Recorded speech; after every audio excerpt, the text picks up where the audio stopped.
Naririnig pala tayo. So, anong mga preparation mo ngayong conference? Kumain ng, kumain ng lace, ganun. Boodle fight. Boodle fight. Kumain ice. Oo, syempre. Paano kayo nagpe-prepare ngayong season?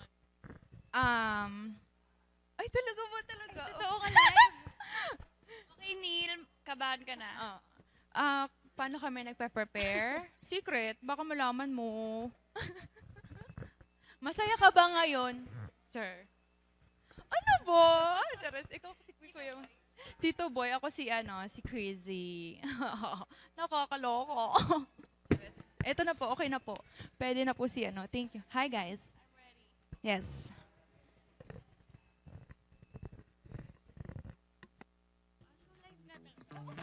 To the Pilipinas Live fan stream, and this is day number 2. Final 2 teams remaining sa ating PVL Media Day. Muntikan tayo mawala ng trabaho. Ang ganda nung ginagawa. And ni live Gemma yun na. Galanza. Kung hindi nyo po natatanong, live yun. So narinig nyo si Gemma and Ella nag-i-interviewan ng isa't isa kanina. So we'll try to match si Gemma really expanding her horizons. We'll try to keep the conversation going. Ella De Jesus with us. Ella, kumusta? How is the team? How are the new additions? Ano bang things that you've noticed? How much better are you as a team in 2024? Definitely, syempre sa addition ni Den and Bea, sana mas mapalaban kami this conference. The good additions sa team. And of course, sobrang saya din namin na magkakasama na kami ulit.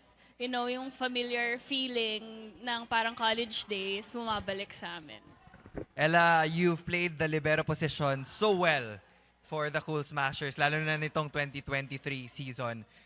Will you be a libero pa din ba? Babalik ka bang spiker? Ano bang role ang ibibigay sa'yo? Kasi Denden's there, Kyla is also there. Sa training naman namin, 3 kaming nagtitraining as libero. So, I guess, same position pa din. So, depende na lang if i-surprise ako ni coach. Depende sa game. Are we gonna see the return of the elevator? Pero willing ka na mag-open ulit? Do you miss hitting? Do you miss attacking? Siguro na miss ko talaga yung feeling na makapoint. Iba yung feeling niya kapag nakaka-point ka. And siguro, nakakamiss din talaga mag-spike. Feeling ko hindi naman mahirap yung integration nyo with Bea and then for sure you're very happy to be reunited with Eliza and itong mga teammates mo before. Kamusta ang training with them? Connect na ba kayo? Especially matagal kayo hindi nagkasama eh. Hindi naman kami nahirapan mag-adjust with them and sila din sa system namin. Kasi siguro ngayon, sobrang familiar ng feeling and sobrang na-enjoy namin yung time namin together kahit sa training. Parang kahit ang haba ng rally, pagod na kami sa training, mga side comments na bigla na lang, wow, galing mo, ganon. So yun, I think makakapag-adjust sila agad sa system ng team namin. Some of your teammates traveled during the off-season. What have you been up to nung break? Nag-travel din. Nagpunta kami ng Japan. Kasi naisip namin para mahaba yung PVL calendar this year. So yun na yung medyo sinulit namin yung break namin talaga. Where'd you guys go? What experiences did you have? Actually, second time namin nag-Japan, ni Gemma. Kasi the first time, we went to Japan, Tokyo, and Osaka. Kaya lang, nung nasa Osaka kami, bumagyo. So, hindi namin na-explore. So, we went back sa Osaka naman this time para ma-explore lang namin yung...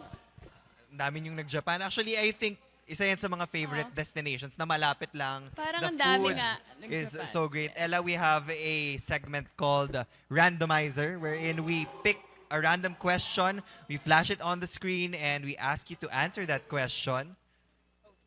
So what is the question for Ella? What was the toughest decision you made in your career? Okay, kasi siguro ang i-consider kong toughest, yung nag-give up ako ng corporate work before. Kasi before magkasabay yung volleyball and corporate work. At that time, hindi pa masyadong established yung pro. Medyo nahihirapan ako ipagsabay. Sobrang nakakapagod. So, nag-decide ako kung ano ba yung i-give up ko sa dalawa. So, I think Okay naman yung decision ko. I'm happy. Do you miss corporate work? No. That was an Bilis, easy no for Ella. But Yes, I get your nakakapagod. point kasi working a day job, nakakapagod siya. I mean, just thinking about the long hours, the travel pa lang. Tapos physically, kailangan at your best ka in training. Yung training pa namin noon 5 to 8 p.m. So, after talaga ng Office. ng office, didiretso sa ano. Eh, alam niyo yung rush hour, di ba? Grabe yung training. Tapos medyo malayo pa yung training venue namin sa work. So, hindi ko talaga kinaya. Para magkakasakit ako lagi. Can you share with us, or will you be able to share with us anong corporate job mo? What were you doing? What Or was your role in that Uh-huh. company? Nag-work ako sa PLDT. okay. So, With sila Jem? Oo, sila Jem. So, nandun ako, in charge kami sa mga operations I ng see. PLDT. So no plans of going back. No. That was a good answer from Ella. We have another question from the randomizer for you. Tingnan natin kung ano pa yung isang mabubunot. What do you miss most about playing in college? Nung college kasi talagang pure ano lang. Parang volleyball lang talaga yung parang pinaglalaban mo talaga yung school, yung ganon. Yung ganong feeling. Walang halong anything. Parang until now naman, pero iba talaga kapag university siguro yung ano. Sobrang layo rin siguro ng feeling na nag-aaral at nagva-volleyball ka lang. Sa ngayon na, it's a professional job already. So you really have to take it seriously. Ang daming nakakamiss sa'yo talaga na pumalo. And ako, favorite ko yung moments pag nakikita kitang nakaka-block. The most memorable block was your block against Dindin Santiago Manabat.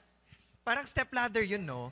Step That was the ladder. best Di ko alam run kung for game Ateneo. one. Season 76? Yeah, 76. 76. Then, grabe no?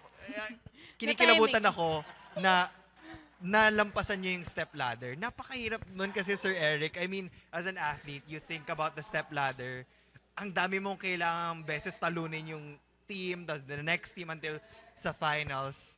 So, wala lang. I hoping to see you hit again from time to time. How does it feel like? Kasi stress ni Neil na you guys were underdogs in college, but now you are the top team. What does it feel like going into a game na alam niyo kayo yung target, going to a conference, going to a season? Everybody wants to take you down. Grabe yung pressure din siguro. Mas mahirap, sabi nga nila, mas mahirap mag-defend ng title kesa sa pumapasok ka na season na may gusto kang mapatunayan. Ganun. So, yung pressure, grabe. Kasi parang napakataas ng expectations sa amin lagi. Parang Sure, pati fans. I mean, fans alone, they expect to see you guys automatic halos finals na, no? parang, kunyari sa iba, sobrang saya na nila sa pag maka-podium finish, gano'n. Sa Creamline, parang anything less than a gold, parang failure. Ganun yung pinapa-feel ng tao. Yeah, and of course, there are high expectations, but the fans also have to remember na tao lang din naman. It's not every day mananalo ka. There will be hard times, but with Creamline, ang bilis nyo kasi mag-bounce back. So I guess kaya nandun yung expectations ng mga fans and alam nilang kayang-kaya nyo. That's what's impressive about you guys individually and as a team. You're able to handle that kind of pressure, and rise above it. Sorry. I mean, the pressure you get to rise above it. And this year ba, meron pa ba kayong pressure na nafe-feel? Kasi parang nagawa nyo naman na lahat. You've been in different situations. In the first All-Filipino Conference, you were down 1 game against Petrogas. Pero nag-champion pa din kayo. So, may pressure pa ba ngayon? Meron, lagi talaga. And honestly, bawat pasok ng bagong season, kabang-kaba kami kasi hindi talaga namin alam kung ano ipa-perform namin, lalo na ang daming changes din sa ibang teams. And now, syempre may changes din sa team namin. So, hopefully, exciting naman season I'm namin. sure the fans are excited to see yung new look, revamped, new and improved Cool Smashers. Maraming salamat, Ella, for dropping by sa interview stage. And we wish you luck for the upcoming conference sa Thank PBL. you. Thank you. Thanks so much. And I believe that wraps it up for our time with the Cool Smashers as we let them experience the rest of the PVL Media Day. We will take a break as you see Bea De Leon, the new Cool Smasher, Tots Carlos up above. More of the Media Day with the last team of the final day of PLDT High Speed Hitters coming up dito lang sa Pilipinas Live Fan Stream.